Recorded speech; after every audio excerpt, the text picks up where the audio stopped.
جو وجہ تخلیق کائنات ہے، جن کی وجہ سے اس کائنات کو تخلیق کیا گیا ہے، ان کے ظہور کا وقت آ گیا تھا. وہ وقت آ گیا جب وہ آئیں گے تمہاری شادی کے ساتھ ہوگی. بات ختم ہوگی. چلتے چلتے جب بات چلتی جا رہی ہے، آپ کا ایک اکثر معمول تھا کہ آپ کے والد صاحب بہت ہو گئے تھے، آپ کا بھائی بھی کوئی نہیں تھا، آپ کی لائف میں کوئی مرد نہیں تھا، تو آپ اپنی تجارت خود کیا کرتی تھی. طریقہ اس کا یہ کرتی تھی، کسی نیک انسان، کسی بھلے انسان کو آپ نے پیسہ دینا اور اس کو شام پہ کسی سفر پہ یا مختلف ملکوں میں بھیجنا، وہاں جا کے وہ جا کے نا تجارت کرتے تھے، مطلب ان کی ڈیوٹی لگا چیزیں بیچتے تھے، لاتے تھے، منافع پھر آ کے واپس لے آتے تھے. تو انہیں دنوں آپ نے تلاش میں تھی کہ مجھے کوئی ایسا مرد، کوئی ایسا انسان ملے جو نیک ہو، جو امین ہو، جو صالح ہو، جو باکردار ہو، جو مالدار ہو. تو اس وقت ایک ہی شخص تھے مکہ میں جن کی شہرت چاروں طرف پھیلی ہوئی تھی، آقا کریم نبی کریم صلی اللہ علیہ وسلم، محمد صلی اللہ علیہ وسلم، جن کے بارے میں سارا شہر جانتا تھا کہ وہ اگر کہہ دینا کہ پہاڑ کے پیچھے لشکر کھڑا ہے تو ہم مان لیں گے، وہ اور کہہ دے کہ سورج ادھر سے نکلے گا تو ہم مان لیں گے. آقا کریم کی سچائی، آقا کریم کی کریکٹر، آپ کی سیرت، آپ کا کردار سب لوگوں کے سامنے یہاں ہو چکا تھا. تو آپ نے نا اپنے ان کو پیغام بھیجا کہ میں نا اپنا تجارت جو ہے نا آپ کے ذریعے کرنا چاہتی ہوں.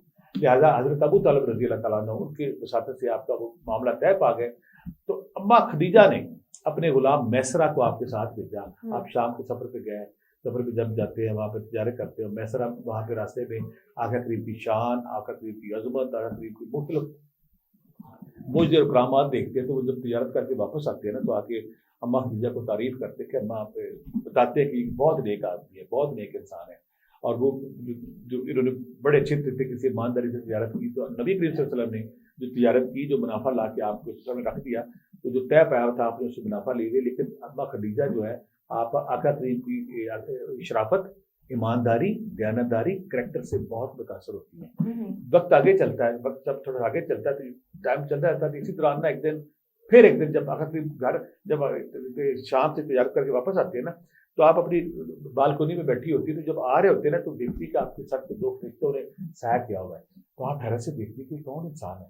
تو میں یہ کون انسان ہے جو میری تو آ رہا ہے لیکن دھوپ نہیں لگ رہی. فرشتوں نے جیسے اس پہ کوئی نا چھاؤں کی ہوئی ہے. اس میں یہاں میں یہ کلیئر کرتا ہوں، جو نیک ہستیاں ہوتی ہیں ان کو فرشتے بھی نظر آتے ہیں، ان کو جنات بھی نظر آتی ہے. کچھ لوگ کریٹکس کر یہ کہیں گے کہ یہ کیسے پاسبل نظر آتا ہے، لیکن جن کا باطن کھلا ہوتا ہے، جن کا تیسری آنکھ کھلی ہوتی ہے، جو نیک لوگ ہوتے ہیں ان کو جاگتی آنکھوں سے فرشتے نظر آتے ہیں. جب یہ حیران کن منظر دیکھا انہوں نے، تو میسرہ سے کہنے لگی یہ کیسے انسان ہے، آ رہے تو 2 فرشتے کے ساتھ ہے. میسرہ نے پھر بتایا کہ یہ غیر معمولی انسان ہے، یہ عام آدمی نہیں ہے، بہت باکردار ہیں، بہت کریکٹر والے ہیں. جب میں سفر پہ تھا تو میں نے بے شمار کرامتیں، بے شمار معجزات، بے شمار کرشمات دیکھے ہیں، یہ غیر معمولی آدمی. تو آپ متاثر ہوگی. پھر آپ کو شادی کا پیغام بھیجا. ٹھیک ہے سر، لیکن ان کو مصدقہ ہستی کا بھی اعزاز دیا گیا، وہ کس طرح سے ہے؟ پھر جب آپ اس سے پہلے جو ہماری اماں خدیجہ ہیں، کائنات کی اماں ہیں، وہ قریش مکہ کے سارے سردار شادی کی آفر کر چکے تھے، نکاح کے لیے پیغام بھیج چکے تھے، لیکن آپ انکار کرتے تھی. مقدر، نیچر، خدا نے کچھ اور لکھا ہوا تھا، اور خدا کا لکھا ہمیشہ تھا. خدا کو پتا تھا کہ آقا کریم کو مشکل دور میں کس ہستی کی ضرورت ہے. خدا نے تقدیر میں لکھا ہوا تھا کہ آقا کریم کے ساتھ نکاح ہونا ہے. صرف سردار مکے کا شاید ہی کوئی سردار ہو جس نے آپ کو نکاح کے لیے پیغام نہ بھیجو، آپ نے انکار کر دیا. لیکن جب آپ کا یہ سفر سے واپس ہے، آپ کی شرافت، آپ کی ایمانداری، آپ کی دیانتداری دیکھ کے اماں خدیجہ نے سوچا کہ میں یہ وہ شخص ہے جس سے بھی شادی کرنی چاہیے. آپ نے پیغام بھیجا. پیغام بھیجنے کے بعد پھر آپ کی سے شادی ہو جاتی ہے. جب شادی ہو جاتی ہے، شادی ہو گئی، اس وقت نبی صلی اللہ علیہ وسلم 25 سال تھی، آپ کو 40 سال تھی. 25 سال تھی، آپ کو 40 سال تھی. سارے کا سارا پیسہ آپ کے قدموں میں ڈھیر کر دیا اور کہا کہ آج سے یہ سارا پیسہ آپ کا ہے. اور جو سب سے خوبصورت بات ہے، آپ کے پاس بے شمار غلام تھی، باندیاں تھی، غلام تھے، نوکر تھے، لیکن آپ آقا کریم کا کام اپنے ہاتھ سے کرتی تھی. ان کا کام خوشی سے، مسرت سے، دل جوئی سے کرتی تھی. انہیں خوشی ہوتی تھی وہ کام کرنے سے. وقت بڑھتا چلا جاتا ہے. وہ پھر آقا کریم تلاشی حق کے لیے غار راہ میں جب جاتے ہیں، جب آپ نے صدقہ کی بات کی ہے، جب غار راہ میں جاتے ہیں تلاش کے لیے، غور و فکر کرتے ہیں، مراقبہ کرتے ہیں، اللہ کی ذات پہ غور و فکر کرتے ہیں. وہ جو کھوج، وہ جو تلاش آج ہر دور کے انسان کو خلوت کی زندگی کی طرف لے کے جاتی ہے. کوئی دور پہ جاتا ہے، کوئی غار راہ پہ جاتا ہے، کوئی جنگلوں میں جاتا ہے، کوئی صحراؤں میں جاتا ہے. وہ جو کھوج، تلاش، طلب، جستجو تھی نا، نبیوں کے سردار کو وہ ٹائم آ رہا تھا. وہ جب غار راہ میں گئے تو وہاں پہ جب فرشتہ پیدا ہو گئی لے کے آیا، تو آپ ایک حیرت میں اور ہلکی سے خوف کا شکار ہو گئے. جب خوف کا شکار ہو گئے، گھر آتے تو آپ کو ہلکا سا خوف طاری ہوتا ہے. تو جب اماں خدیجہ سے کہتے ہیں کہ آج میرے اوپر سب فرشتہ نما کو چیز آئی ہے، تو آپ اس خوف کا شکار کے اماں خدیجہ حوصلہ دیتی ہے، کہتی کہ آپ بالکل پریشان نہ ہو، آپ بالکل نہ ڈریں. وہ آپ امانت دار ہیں, آپ دیانت دار ہیں, آپ امین ہیں, آپ نے کسی کا حق نہیں مارا, آپ نے کسی کی ضرورتی نہیں کی, کسی کو ظلم نہیں کیا. اللہ کی ذات آپ کے ساتھ بہتر کرے گی, آپ کو حوصلہ دیتی ہے. اور پھر جب رب ذوالجلال کا تم سے کہتے کہ تم میرے آخری نبی ہو اور تم اب اسلام کی اشاعت کرو, تو جب آپ آقا کریم نے اسلام کی دعوت دی تو اما عائشہ ابا خدیجہ جو پہلی ہماری نیک ماں تھی, انہوں نے سب سے پہلے اسلام لائیں, انہوں نے تصدیق کی کہ اے میرے خاوند آپ اللہ کے نبی ہیں, میں آپ کو اقرار کرتی ہوں. کہ اسلام کے مسلمانوں میں جو سب سے پہلا جو اعزاز کسی کو حاصل ہوا ہے وہ اما خدیجہ کا حاصل ہوا کہ انہوں نے آپ کو آقا کریم جب پیغام دیا تو پیغام ڈالنے کے بعد سب سے پہلے کہا کہ میں لبیک کہتی ہوں, میں آپ کے خدا پہ اور آپ کے اسلام پہ ایمان لاتی ہوں. دلوں کو تصدیق کا سچا کہا جاتا ہے. انہوں نے آقا کریم کی نبوت کا اقرار کیا اور ہاں کہے کہ آپ جو کہہ رہے ہیں وہ ٹھیک کہہ رہے ہیں اور میں آپ کے ساتھ ہوں. سر حضرت ختیجہ رضی اللہ تعالیٰ عنہا کی مالی اثار کی اسلامی تاریخ میں کیا اہمیت ہے؟ مالی سزاد کی ان کی اتنی زیادہ قدر ہے کہ کہا جاتا ہے کہ وہ ملکہ عرب ان کو کہا جاتا ہے, رئیسہ عرب کہا جاتا تھا کہ پورے عرب کی یہ ملکہ ہے. اور ان کے پاس اتنے خزانے, اتنے پیسے. آپ کی جو والد اجبل بازار کی جو جنگ ہوئی تھی اس سے پہلے, اس میں ان کو وہ مارے گئے تھے, فوت ہو گئے تھے, تو اس کے بعد آپ ہی سارا ان کی تجارت کرتی, سارا دور کرتی تھی. حیران کن پہلو جو ہمارے دیکھنے والوں کو حیران حرف میں مبتلا کر دے گا, وہ ہماری ماں جو عرب کی سب سے امیر خاتون تھی, جب انہوں نے اسلام قبول کیا, اسلام قبول کرنے کے بعد سارا اپنی دولت, اپنی تجارت, اپنا سونا چاندی آپ کریم کے قدموں میں ڈھیر کر دیا. اور آپ کو حیرت میں مبتلا کر دے گی بات, جب شاہ ابی طالب نے جب قریش مکہ نے آقا کریم کا ترک کیا اور ان کو کہا کہ اب آپ ہمارے ساتھ نہیں ٹھہر سکتے, تو آقا کریم اپنے اور ابو طالب رضی اللہ عنہ اپنے خاندان کے ساتھ جب شاہ ابی طالب نے آ کے پناہ دی ہوتی ہے تو اس وقت یہ حالت ہوتی ہے کہ آپ کے پاس 1 روپیہ بھی نہیں ہوتا. آپ پتے کھا کے پتھر پیٹ کے باندھ کے پتے کھا کے آپ وہاں پہ اپنی زندگی کی کوشش کرتی, سروائیو کرنے کی. وہ ملکہ تھی, وہ رئیسہ تھی, ان کو ناز و نام میں پلنے کی عادت تھی. اس سارے کا سارا پیسہ اسلام کی ترویج میں خرچ ہو چکا تھا. جو بیٹا اہم پوائنٹ ہے جی کہ جب نبی کریم صلی اللہ علیہ وسلم کی شادی ہوئی تو اما خدیجہ عرب کی سب سے امیر خاتون تھی, اور جب شاہ ابی طالب کا وقت آتا تو ان کے پاس ایک دبڑی بھی نہیں تھی. تو سارے کا سارا پیسہ جو وہ اپنے نبی پہ قربان کر چکی تھی, اسلام پہ قربان کر چکی تھی, اسلام کے اشاعت پہ قربان کر چکی تھی, غلام آزاد کرنے, کھانے کرنے, جو بھی ہے, نبی کریم صلی اللہ علیہ وسلم کو سارا خرچہ اپنی خامت پہ کے قدموں میں ڈھیر کر کے اس پہ قربان کر چکی تھی. تو شاہ ابی طالب میں اس پیسے کی کمی, خوراک کی کمی سے پھر آپ وہ جو بیمار ہوتی ہے, بیمار ہونے کے بعد پھر آپ دنیا سے چلی جاتی ہے. لیکن جب چلی جاتی ہے تو آقا کریم کو اتنا دکھ ہوتا ہے, آپ کو جانے کا اتنا دکھ ہوتا ہے, اتنا صدمہ ہوتا ہے کہ آپ اس کو عام الحزن غم کا سال قرار دیتے. اسی سال آپ ابو طالب رضی اللہ تعالیٰ عنہ ان کی بھی شہادت وفات ہوتی ہے. تو یہ دونوں آپ کے لیے بہت غم کے سال تھے, آپ کے لیے غم کے سال ہیں. اور جب آپ وفات پاتی ہیں تو وفات پانے کے بعد آپ اتنا رنجیدہ ہوتے ہیں, اتنا دکھی ہوتے ہیں, آپ قبر مبارک میں خود اترتے ہیں, خود اتر کے آپ کے جسم اثر کو قبر مبارک میں اتارنے کے بعد پھر ڈالتے. پھر دوسری بات ہے کہ زندگی میں اور بھی ہماری مائیں آئیں, لیکن جتنا عرصہ اماں خدیجہ رہیں آقا کریم کی زندگی میں کوئی اور آپ نہیں آئی. آپ اتنا پیار کرتے تھے, محبت کرتے تھے, جب بھی قربانی کرتے تھے, تو جب کوئی بکری کو بکرا ذبح کرتے تھے تو ہماری ماں کو پٹ کا گوشت بڑا پسند تھا. ان کی سہیلیوں کو بھیجتی تھی, ان کی بہنوں کو بھیجتی تھی, ان کی بہن خولا جتنا عرصہ زندہ رہی ان کو بھیجنا, ان کی سہیلیوں کو بھیجنا. تو ہمارے دیکھنے والے حیرت سے دیکھتے تھے کہ لیکن وہ نیک خاتون, وہ عظیم خاتون, وہ ملکہ عرب جو دنیا سے جا بھی چکی ہیں, لیکن ابھی تک آقا کریم ان کی محبت میں, ان کی عقیدت میں سرشار ہے. اما خدیجہ کی عظمت ایک اور مقام ہے, وہ ایک کہ جب آقا کریم گھر سے نکل جاتے تو آپ فکر مند رہتی تھی, غمگین رہتی تھی. قریش مکہ آپ کو تنگ کرتے ہیں, آپ کو نقصان پہنچانے کی کوشش کرتے ہیں, آپ کو مخالفت کرتے ہیں, تو آپ فکر مند ہوتی تھی. لیکن آقا کریم جب باہر نکلے ہوئے تھے تو جب گھر نہیں آتے تو آپ فکر مندی میں گھر سے نکل آتی ہیں. جب فکر مندی میں گھر سے نکل آتی ہے, راستے میں ایک بندہ ملتا ہے تو آپ اسے نا خوف زدہ لیتی ہے, خوف زدہ کے واپس آتی تو اوپر سے آقا کریم شہنشاہ دو عالم وجہ تخلیق کائنات, شافع بشر, شافع کائنات, محبوب خدا, لوگ جب گھر آتے تو آپ انہیں بتاتی کہ میں آپ کے پیچھے, آپ جب باہر ہوتے ہیں تو قریش مکہ کی مخالفت کی میں فکر مند ہوتی ہوں, میں پریشان ہو جاتی ہوں.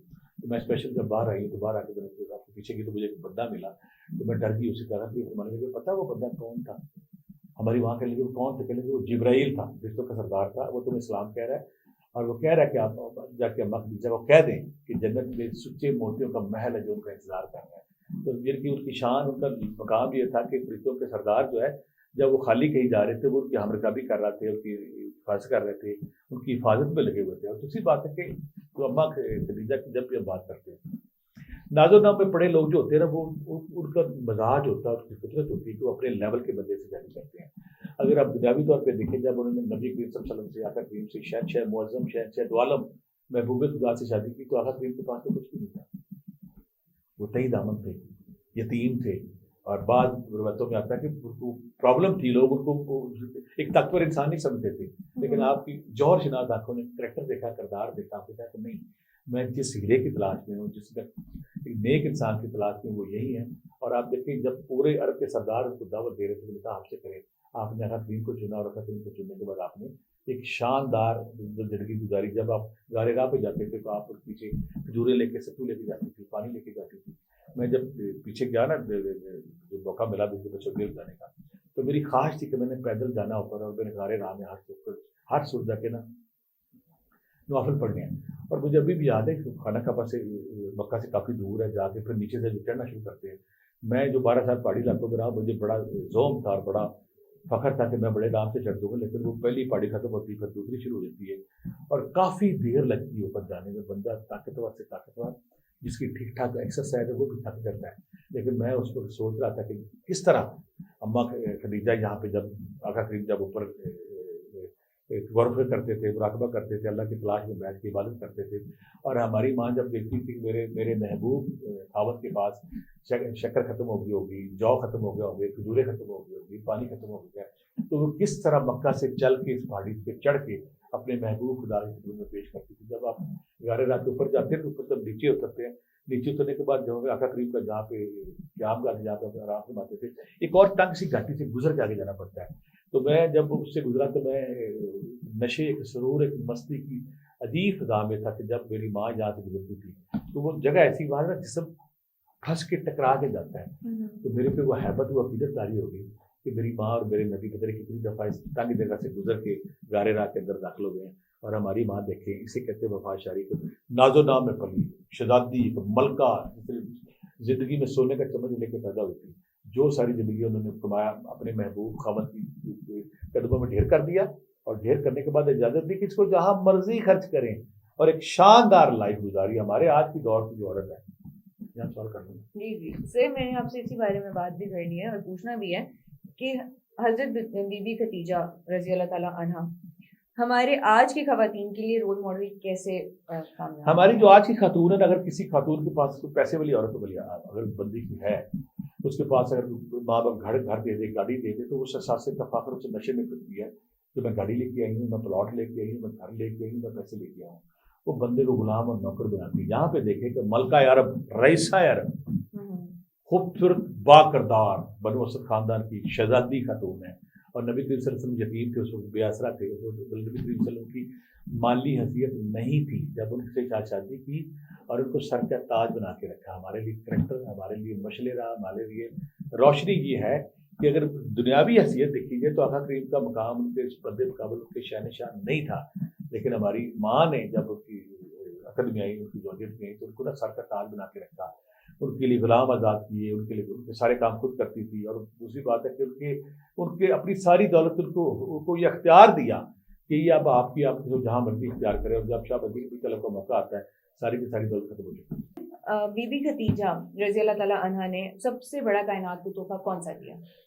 سب سے بڑا تحفہ آقا کریم کی شکل میں، اور اس کے بعد سیدہ کائنات بی بی زہرا، بی بی لگتے دیگر جو ان کی شکل میں. دوسری بات ہے کہ یہاں اپنے دیکھنے والے کو بتا دوں کہ 4 بیٹیاں جو پیدا ہوئی نا نبی کریم صلی اللہ علیہ وسلم، چاروں کی چاروں ہماری اماں خدیجہ سے پیدا ہوئی. اور جو 3 صاحبزادے تھے ان میں ایک تو ماریا قبطیہ، اماں مارا قبطیہ سے 2 صاحبزادے بھی جو بچپن میں، بعض کا قاسم آتا ہے، بعض کا عبداللہ کے نام آتے ہیں، وہ بچپن، یعنی کہ 4 بیٹیاں، 2 یا 3 بیٹے.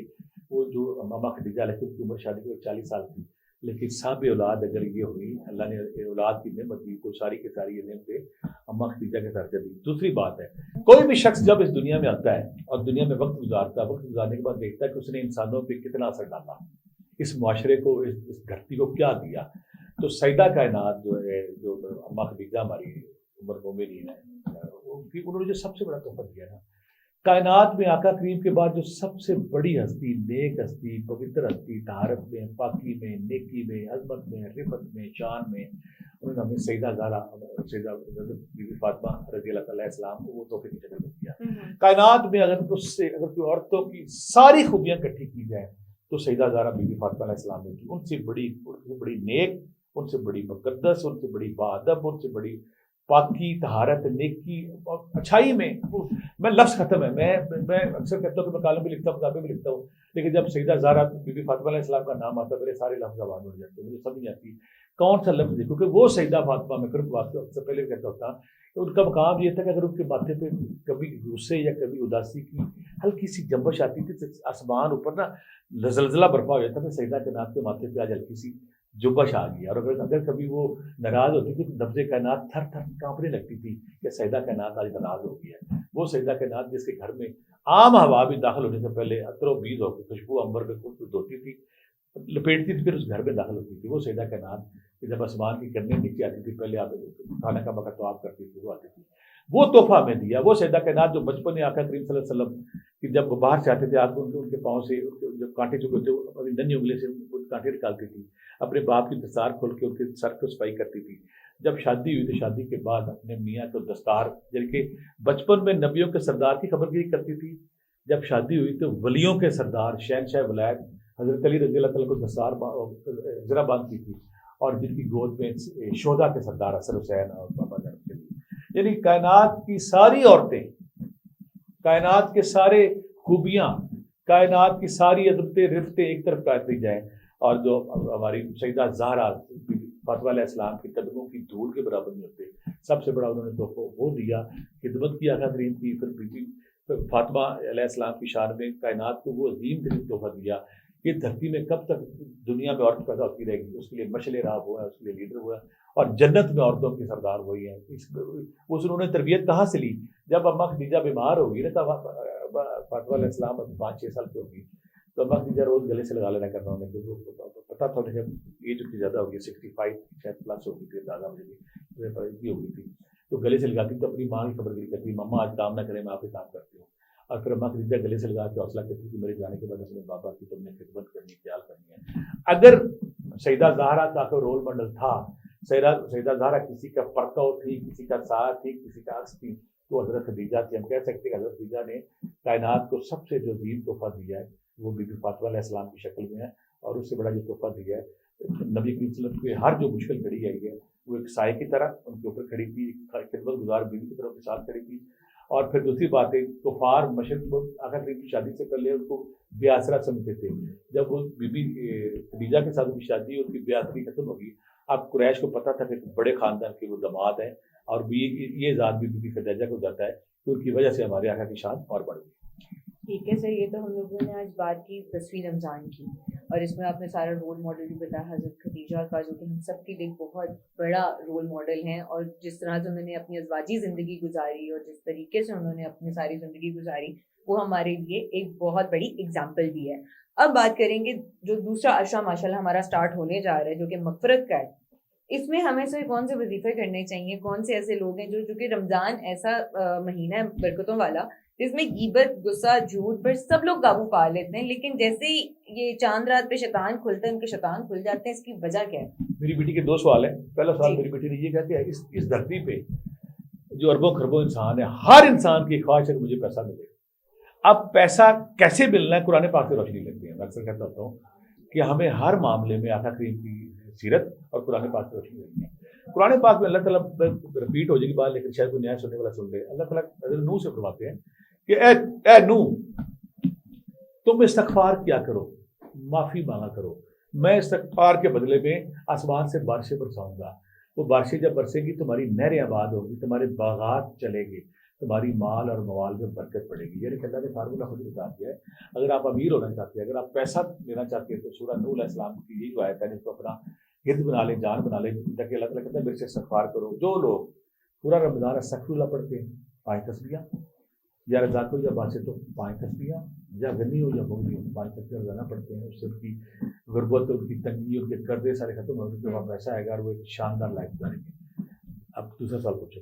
دوسرا سوال میرا آپ سے یہ تھا سر کہ جو لوگ غصہ، جھوٹ پر قابو پا لیتے ہیں، جو غیبت نہیں کرتے پورے اس مہینے میں، ان کے جب شیطان چاند رات کو کھل جاتے ہیں اس کے بعد کوئی ایسا پکا وظیفہ نہیں جو پورے زندگی کے لیے نیک ہو جائے؟ کوئی شک نہیں. اللہ تعالیٰ کے ہر کام میں حکمتوں کی حکمت ہے. اللہ تعالیٰ کے ہر کام میں دنائی ہے، حکمت ہے. اللہ تعالیٰ کے ہر کام میں یہ ہے کہ اللہ تعالیٰ نے ہمیں موٹیویشن دے کے، ہمیں ترغیب دے کے رمضان میں ہمارا تزکیہ نفس کیا تاکہ ہمارے اندر جو نفرت، تکبر، غرور، شہوت، لالچ اور انسانوں کو روزنے کے جذبے کو ختم کیا جا سکے۔ رمضان میں ہم اجتماعی ماحول بنا ہوتا ہے، ہم روزہ رکھتے ہیں، افطاری کرتے ہیں، سحری کرتے ہیں، تو ہم کہیں نہ نیکی اور پارسے کی طرف آ جاتے ہیں۔ پھر نہ ہماری چیز کو غیبت نہیں کرتے، چوری نہیں کرتے، غصہ نہیں کرتے، جھوٹ نہیں بولتے، فراڈ نہیں کرتے۔ لیکن اس میں میں حیران ہوں ذخیرہ اندوزوں کو اس رمضان کے مہینے میں بھی ذخیرہ اندوزی کر کے لوگوں کو لوٹ رہے ہیں اور ریٹ بڑھا کے لوگوں کو لوٹ رہے ہیں۔ لہٰذا جو وہ لوگ جو چاہتے ہیں کہ یہ رمضان کی ثمرات، رمضان کی برکات، رمضان کے فوائد رمضان کے جانے کے بعد بھی قائم ہو جا رہے ہیں، انہیں کرنا چاہیے کہ وہ اس مہینے سمپل یہ کام کریں، استغفر اللہ 1000 بار، لا حول ولا قوت الا باللہ 500 بار، آیت الکرسی 101 بار، استغفر اللہ 1000 بار، سب نے پڑھنا ہے، لا حول ولا قوت الا باللہ 500 بار، استغفر اللہ اور آیت الکرسی 101 بار۔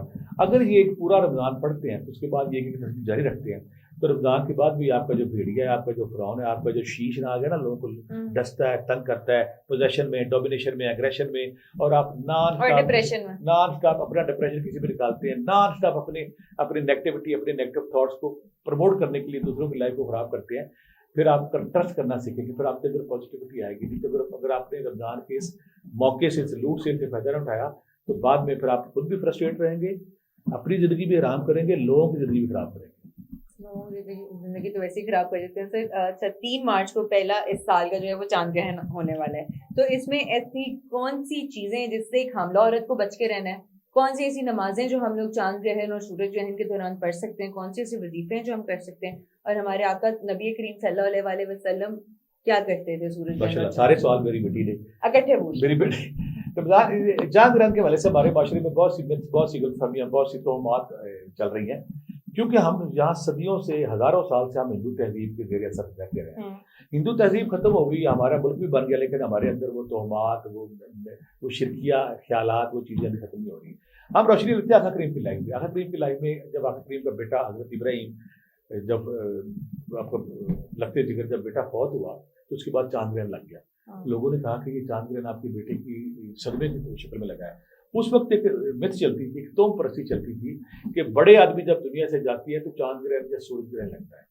بڑے آدمی جب دنیا سے جاتی ہے تو چاند گرہن یا سورج گرہن لگتا ہے۔ آقا کریم نے سارے سبب اکٹھا کیا، کہا یہ غلط ہے، یہ غلط ہے، یہ غلط ہے، میرا بیٹا دنیا سے گیا، اس کی یہ وجہ نہیں ہے، اور نہ ہی چاند گرہن اس وجہ سے ہوتا ہے۔ چاند گرہن یا سورج گرہن جب بھی کبھی لگتا ہے، اس کی لاجک صرف یہ ہوتی ہے کہ خدا کی ناراضگی کا اظہار ہو سکتا ہے، خدا کی تبدیلی کا اظہار ہو سکتا ہے۔ ایسی کوئی بھی لمحہ جب آئے تو ہمیں خدا کی طرف رجوع کرنا ہے۔ آقا کریم کیا کرتے تھے، جب بھی ایسی، اگر سورج گرہن لگتا تھا نماز کسوف، چاند گرہن لگتا تھا نماز کسوف، وہ دونوں کیا طریقہ کیا تھا، 2 نفل پڑھے جاتے تھے۔ بعض ہمارے مکاتب فکر میں، مذہبی حلقوں میں بعض کا 2 نفل پڑھے جاتے ہیں اور 2 سادہ نفل جیسے ہم پڑھتے ہیں، لیکن بعض ہمارے جو حنبلی ہیں یا شافعی ہیں، کچھ اور لوگ ہیں، وہ یہ کرتے ہیں کہ وہ 2 رکعت پڑھتے ہیں، ہر رکعت میں 2 دفعہ رکوع کرتے ہیں۔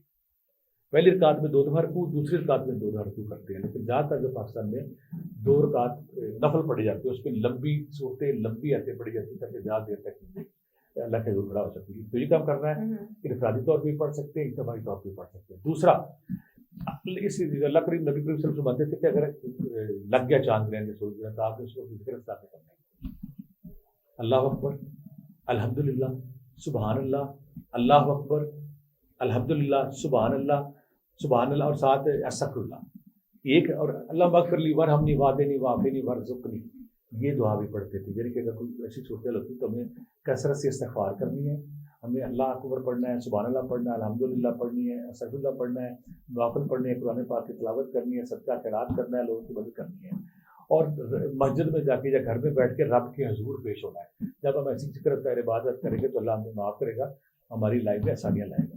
حاملہ عورتوں جی، حاملہ عورتوں حاملہ عورتوں والا بھی سر میں نے آپ سے کوشچن کیا تھا کہ ان کو کن چیزوں سے بچنا چاہیے چاند گرہن اور سورج گرہن؟ ایک بہت بڑی غلط فہمی ہمارے معاشرے میں چلتی ہے کہ جب چاند گرہن یا سورج گرہن لگتا ہے تو حاملہ عورتیں اگر اس کو چھری کاٹ رہی ہے، کوئی سبزی کاٹ رہی ہے، کوئی اور کام کر رہی ہے تو ساری اس کے ساتھ وہ بچے کے جیسے کو نشان پڑ جاتے ہیں۔ یہ بالکل غلط ہے، سائنٹیفکلی اس کا کوئی یقین نہیں ہے، یہ غلط ہے۔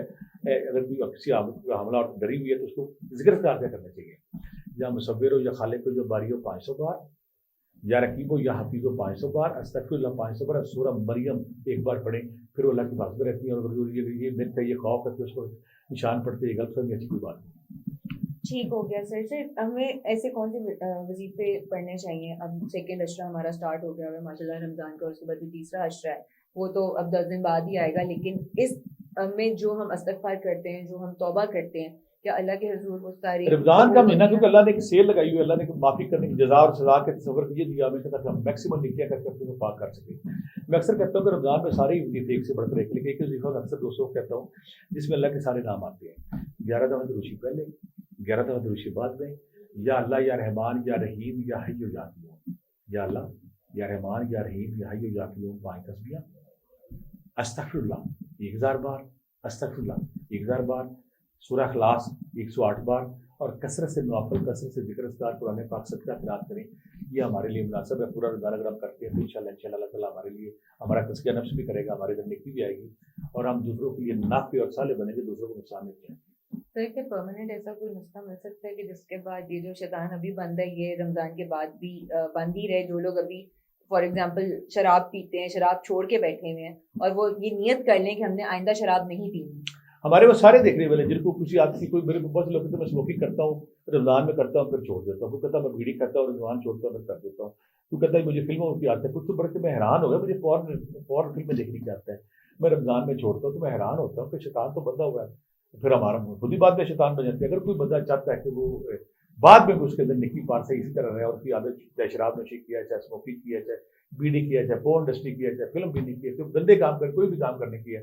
کچھ لوگ کہتے ہیں میں رمضان میں عورتوں کو نہیں دیکھتا, بعد میں دیکھتا ہوں, یہ نیا کام اس نے بتایا. تو آپ نے کیا کرنا ہے, اللہ الصمد, اللہ مجھے اپنے علاوہ سب سے بے نیاز کرتے ہیں, اللہ الصمد 5 تسبیحاں, استغفر اللہ 1000 بار, لا حول ولا قوت الا باللہ 500 بار, سورہ اخلاص 108 بار پڑھیں. یہ ذکر اذکار اگر آپ کرتے ہیں تو اس کے ثمرات آپ کی وجود میں آ جائیں گے. پھر پورا سال آپ نیک رہیں گے, پارسا رہیں گے, نہ اسموکنگ کریں گے, نہ شراب پئیں گے, نہ بیڑی کھائیں گے, نہ فون فلمیں دیکھیں گے, اور نہ برائی کی طرف جا سکیں گے. ٹھیک ہے سر, تھینک یو سو مچ ایک تو کم ٹائم میں آنے کے لیے, اور ہمیں آج آپ نے تفصیل بتائی ہر چیز کی. اور دوسرا عشرہ ہمارا ماشاءاللہ اسٹارٹ ہو گیا, چونکہ یہ مہینہ ہی برکتوں کا ہے, رحمتوں کا ہے. اس میں جتنی ہو سکتے اللہ سے توبہ کریں اور معافی مانگے اور اپنے کردار کو اور اسٹرانگ بنائیں. اسی کے ساتھ ہمیں اجازت دیجیے, انشاءاللہ جلد حاضر ہوں گے, تب تک کے لیے اللہ حافظ.